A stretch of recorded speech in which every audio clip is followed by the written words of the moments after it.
Hello, everyone. My name is Adrian. I am the Education and Community Liaison at the Nanaimo Brain Injury Society. Today, we are recording an education session. I would like to invite Nicolle Nattress, who is joining us from Lantzville, I believe, today. Yes. So Nicolle reached out and she's doing some work with journaling and talking about trauma-informed journaling. And I thought that would be a fantastic topic for our clients to kind of learn a bit more about journaling and how it could be helpful for someone with a brain injury. So welcome, Nicolle. Thank you very much. I'm going to let you talk a little bit about what you do. Okay, great. Yeah, thanks so much for having me. One of the pieces that I really love about journaling and creative journaling is that there is a profound impact on the brain. And I started this work in 2013 when I was working frontline as an addiction counselor. So I have an addiction counselor background as well as an author, and I'm a mom. I have family members who have had traumatic brain injuries. I'm a survivor of a traumatic brain injury when I was a youngster. And I started this work because of the relationship between journaling and neuroplasticity, right? Which we know is the brain's ability to change and adapt as a result of experience. We have sort of structural plasticity and then functional plasticity. And we're really looking at journaling as a way to access and increase neural pathways in our brain. And so I developed this work in 2013 at a time when journaling was still considered to be frivolous, artistic, maybe a little bit flaky. And now my work is taking off. I've launched it in treatment centers in the US, working specifically with people who have cognitive impairments. And now we know that the science is behind us, right? The science and the research that says when we journal, something happens, right? That left and right part of our brain start to interact in a different way once we pick up the pen, or a paintbrush or a crayon or a pencil. We have that neuroplasticity at work. And, doing this kind of research on this program, I actually found out, and he's rarely ever referenced, and maybe you reference him at the Nanaimo Brain Injury Society, and that is Dr. Donald Hebb. Are you familiar with? No, I'm not.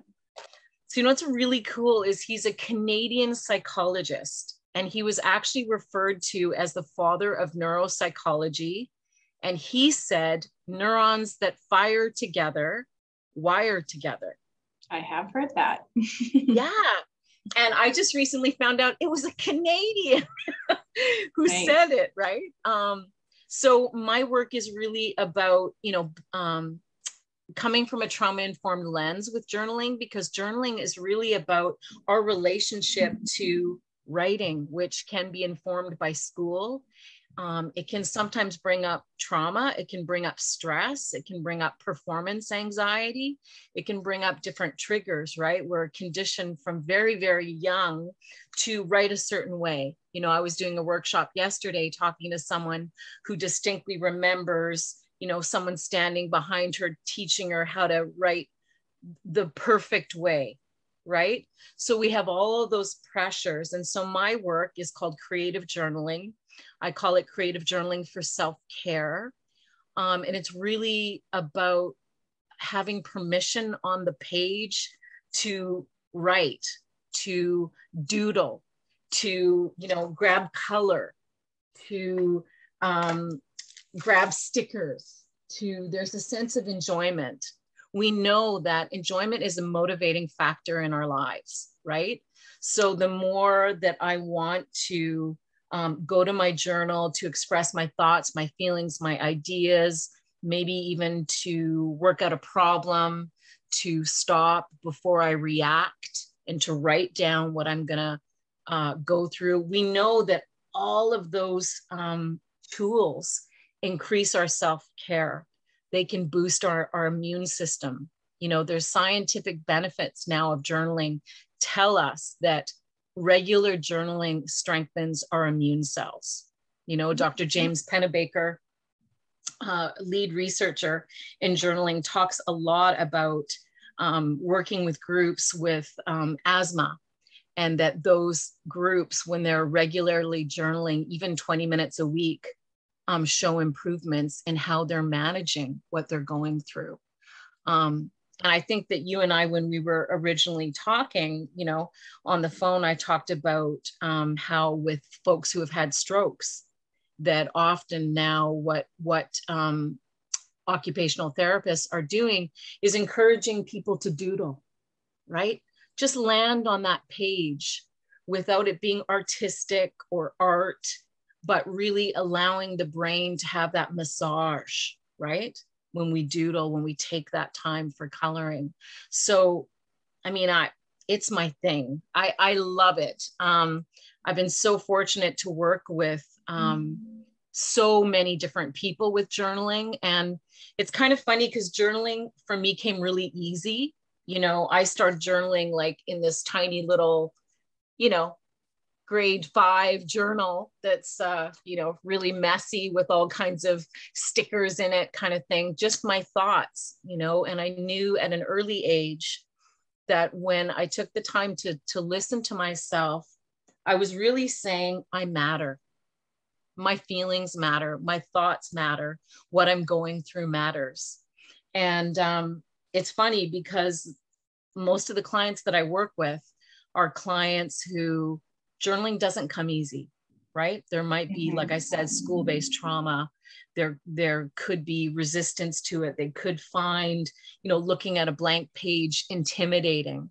So my work is all about including, I always say there are no journal police, right? Right. And I have an online course with the International Association for Journal Writing, and the executive director is a really good friend of mine. And she had this profound statement that I feel about journaling, and that journaling is about self-intimacy. And it's her quote, and she says, "Into me see." And, you know, it allows us that reflection. It allows us that pause that, you know, I mean, many of us, I'm a mom. I was homeschooling during COVID. I've juggled different careers. I'm an author. I've got all kinds of things on the go. But if I just take that moment to land, to pause, to tune in, what's going on with me? You know, it doesn't have to be perfect. It doesn't have to be 3 pages. It doesn't have to be anything than what it needs to be, right? So my work is really about freedom. And she also said, this executive director of the IAJW, that journaling is meditating with a pen in your hand. Or I can see that makes sense. Right? Like journaling is listening. And a lot of the folks that I've worked with too, you know, I've done this workshop in prison settings. So, you know, we're also dealing with a lot of feelings that can come up too, right? And that's why in my work, I really look at trauma-informed guidance. You know, my programs are about freedom, but also about guiding people, because, you know, we can get into a place where maybe we're going through a really stressful time, or maybe it's bringing up more grief or more sadness, or, you know, more anger, whatever it is, that we also need to be able to have some guidance and some guidelines around journaling. Because I think sometimes we think, well, everybody knows how to journal, right? I think it's actually the opposite, is that people maybe not know how to get started, or they have like a misconception of, oh, a journal is something that, you know, little kids write in, or, you know, they put their secrets in there, or someone who's, you know, has all these emotions and needs to write it down. But the benefits of journaling, it can look like whatever you want it to look like, from what you're saying, right? It doesn't have to look one way. It doesn't have to.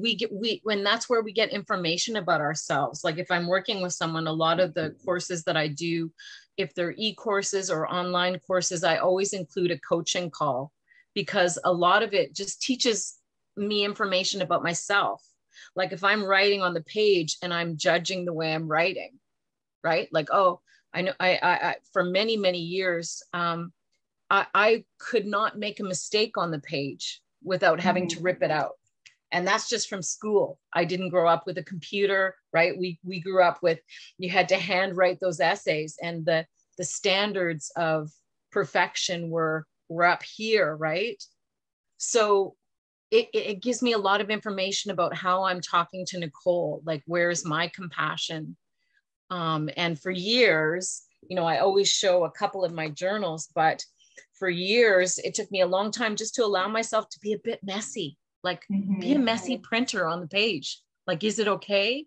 Okay. You know, there's times when, like when I write a book, obviously I'm not making mistakes, and I'm editing it, and the sentence structure is on point, and it's, you know, it's important to be to reach that level. But when it's in our own books, in our own pages, you know, I often just show this because it's just a simple thing. Again, it's just a simple thing that I did, and it doesn't have to be pretty. It doesn't have to be anything. And what it is that this was meaningful to me, right? As a new mom, I ended up kind of having a journal nearby, as I'm wont to do, and began kind of just jotting down, capturing moments that I had as a new mom in my journey, right? And that ended up becoming a play, which ended up becoming in this book, an excerpt in this book, which ended up being handed to the Prime Minister of Canada last week in a call as part of promoting him to pass a bill for a national maternal mental health strategy. Oh, wow. Right. So my point that I'm trying to make, to not toot my own horn, is that when we have a thought or a creative impulse, it's okay to follow it. Right. It might lead somewhere and it might not. But the point is that I'm listening to myself, and I'm taking myself seriously, and it's part of my mental, emotional self-care. You know, a lot of people, it's even part of their spiritual self-care, right? Yeah, so I think when we think of that self-care, oftentimes we kind of leave creativity out of it. But as you know, I'm sure creative processing as well has a profound impact on neuroplasticity in the brain, right? We know that color has an incredible impact on the brain. We're still learning about that. We know that it can trigger it increases cognitive memory. It is associated with certain cognitive tasks. So that's why my work is all about color, right? Like even the programs that I'm doing in treatment centers, I brought one of my workbooks here. I say, you know, the clients are getting these workbooks, right? And they're printed off. Well, you notice that I'm trying to find a page here. It's color, because color has a profound effect on our brain, right? Even the coloring books for adults has really kind of taken off in the last few years. And, you know, you maybe feel a bit juvenile coloring, but when you're actually doing it, it is very meditative. It's very, you know, you're focusing, you're choosing color, you're being creative, and you can kind of get lost in it, which is great. And it is literally like, you know, we go for massages if our bodies are tense. Like if I'm tense, you know, and I've got a cramp, I go for a physiotherapist, or I go to the chiropractor, I go for a massage. Well, what are we doing for our brains? And that coloring, that doodling, that is like a massage in our brain. Calming you down and recentering and regrounding you. And the whole idea of play too, of just like, we know that all of those good hormones are being released in our body when we're playing, when we're laughing, when we're enjoying, right? You know, I will go to a gym. I always say this, I will go to a gym I'm not going to go to a gym that's cement walls with none of the machines that I like, with no music and nobody that I like there. Right. I'm going to go to a gym that is, you know, brightly colored and maybe has an inspirational thing on the wall. And I like the music and I like the women that are there. We have fun together. Again, it's releasing all of those positive chemicals that I need, right?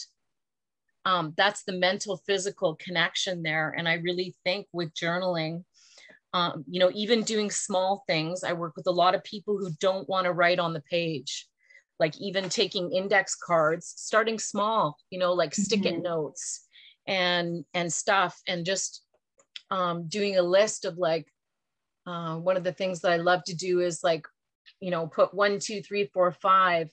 What are 5 things that when you immediately think of them, make you smile, that delight you, you know? So and starting small. Yeah. Starting small, taking that, sticking it in your journal, gluing it on the page, right?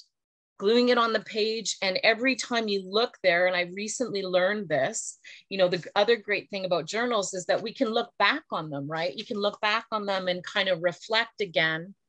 The Artist's Way by Julia Cameron talks about this. You can look back and go, wow, that's what I was going through there. Well, visually, if you just have a visual journal, your brain remembers faster. When I look at this, my brain knows exactly where I was at here. There are no words on this page. Right. But when I look through this journal, which is April 4th, 2014, I know exactly what I was feeling that day.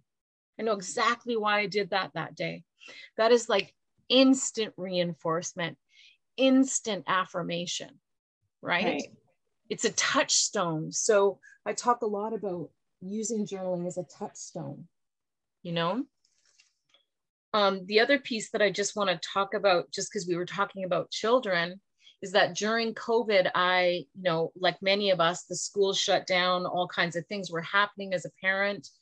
And I had it in the back of my mind to write about how to use journaling with our kids as a tool to release anxiety, to process stress, trauma, everything in between. And I got a hold of a publisher in New York who, of course, every author in the world during COVID was like, I'm going to write that book. And she said, go for it, but you should do it now. And so I wrote a book, and it's based on my experience with my son in 2011. I can't remember when. We were involved in a pretty severe car accident, and my son was 4 at the time. So not in a place where, you know, you could be taking him to a counselor to talk about the experience. And having been trained in trauma, I could see what was happening with myself, with my son, with my husband, a lot of trauma from the event. It was a very serious car accident. And one day I just opened up my journal, sat down, and I had one page and he had another, and we were having a really tough day. And it was not an instructional time at all. And we both just landed on the page. And I did this work with him, and I decided to write about it. So I wrote about the experience of using journaling, and there's actual journal examples of how we approached. Now, he was 4, and we also did play therapy, and, you know, we sought help and stuff.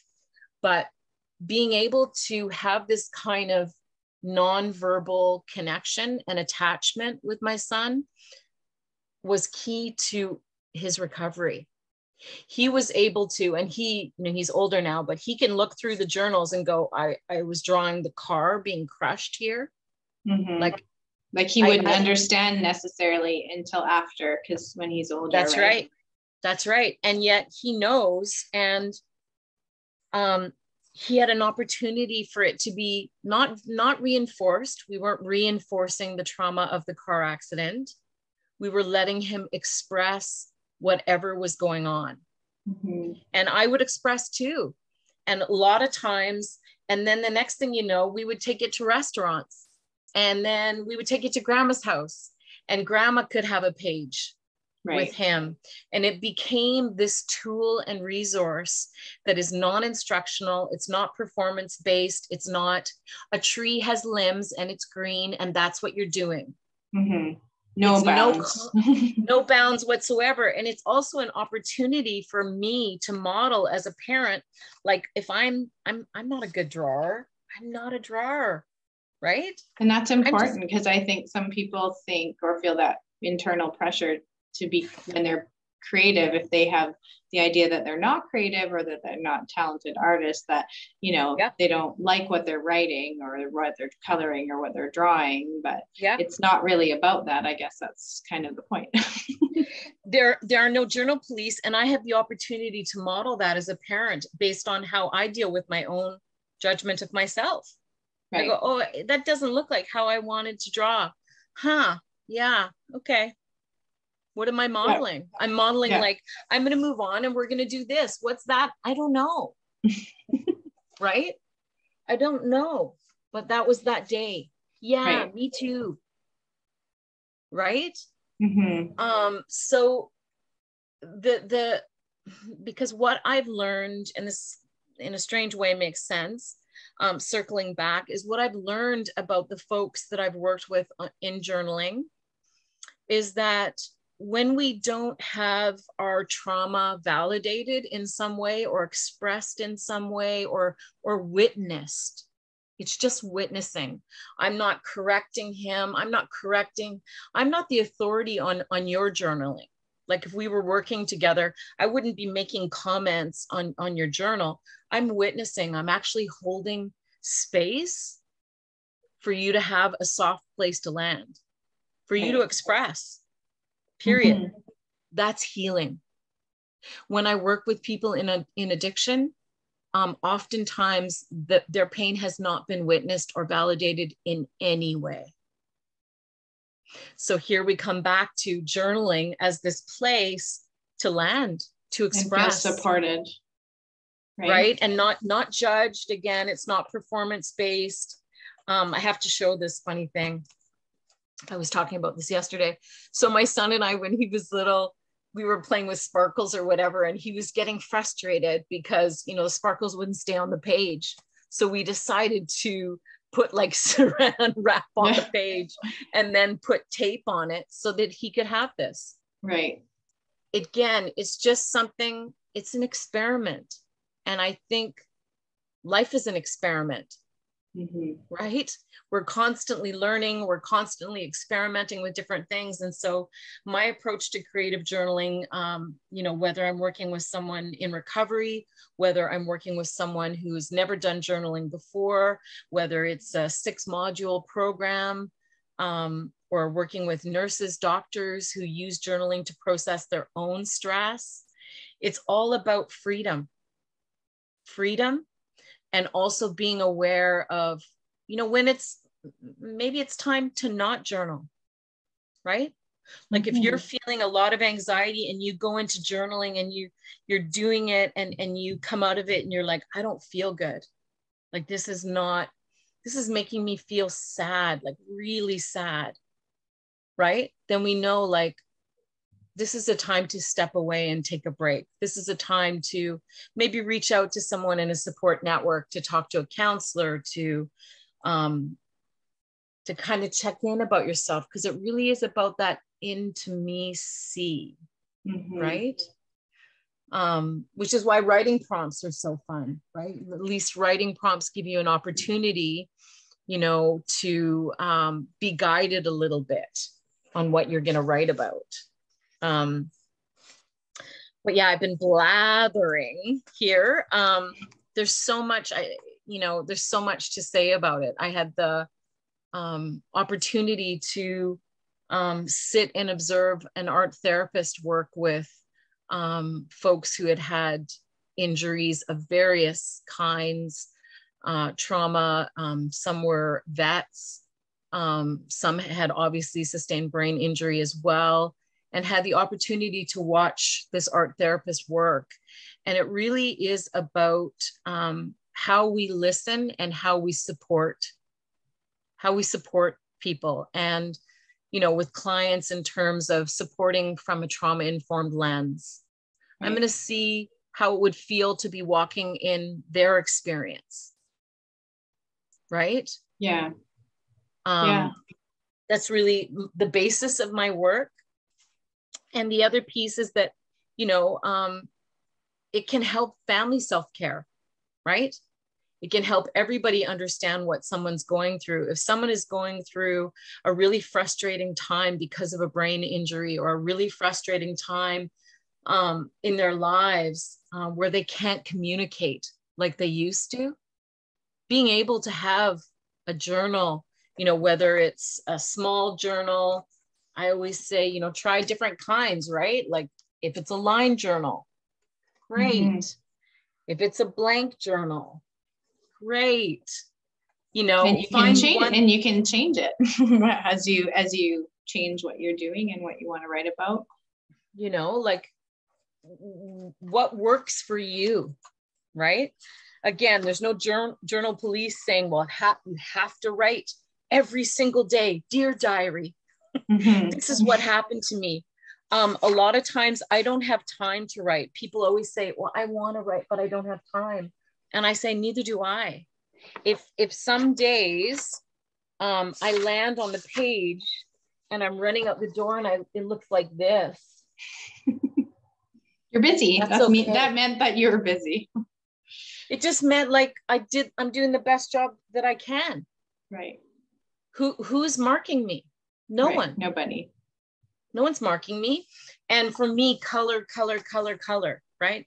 If I don't have time, I might just tune in with myself, come up with a word or a color, breathe, tune in. I may never look at that page again. Right. But I've taken that moment for my mental, emotional, spiritual health. Right? And sometimes, you know, looking back too can be, like you said, a good indicator of what you were going through, or maybe show you the progress. Like if you had an injury and, you know, you may be in a stage where you're plateauing or you're feeling like nothing's changing, when you can kind of go back and say, well, what was I doing before and where was I at? And it can show you how much progress you've made as well in different things, which is great. Yeah. And I mean, I know it's really frustrating, right? Like it's frustrating to also be in a situation where you can't maybe do what you've done before, right? Mm-hmm. You just don't have the skills. You don't have the motor coordination yet. You don't have that. So looking at alternative ways to give your brain that massage, right? I used to do a thing with Play-Doh, right? Of like, that experience, right? Again, we come back to how does that feel in my hands, right? Mm-hmm. Lego, Play-Doh, all those things. Really, really important. Yeah, well, I think that you've given us a really great jumping off point for our, like, guiding maybe some of our clients to looking at journaling as a way, as a tool to, you know, manage and meditate without trying something different and not being intimidated by, you know, the police of journaling, that it's just really about yourself and giving yourself time and space to, to express yourself, really. So I just wanted to thank you for joining us. Can I leave with one writing prompt? With a writing exercise? That's that great. People can join in or not afterwards, but this is something I saw the other day that I really liked that I did, and that is to write down your wins for the day. Or I'm not doing it for the day, I'm doing it for the month. I did it with my husband yesterday. And wins are like, it could be an external win or it could be an internal shift. But to just take the time again, a little list, 1, 2, 3, thinking about, what's a win for me this month? Well, I reached out to the Nanaimo Brain Injury Society and made a connection locally in my community. 2, right? Like to really do that. And then when I'm opening up my journal again, the first thing that I'm seeing is like, oh, my husband and I had this conversation yesterday. These were his wins. these are my wins. And I said to my son, what's a win for you? Well, I did this, blah, blah, blah. Great. Let's put it down. Yeah. Right? No, it's similar fantastic. to gratitude. It's a similar thing. I just think that sometimes we hear, you know, the gratitude journal over and over again, that sometimes it kind of loses its meaning. Right. And when you actually see them, and then you know what, you know, you're sharing that with somebody else too, it's quite meaningful, and you get to understand what they're thinking or how they're feeling about certain things that are going on for them. So that's great. But I wanted to thank you for joining us. For all of you watching, feel free to check out Nicolle's book and on her website, NicolleNattress.com. We're so happy that you could come and share your knowledge and give us, you know, something to think about when we're looking at journaling. But thank you. I really appreciate you coming. So have a great day. Thank you so much. You too. Bye now. Bye.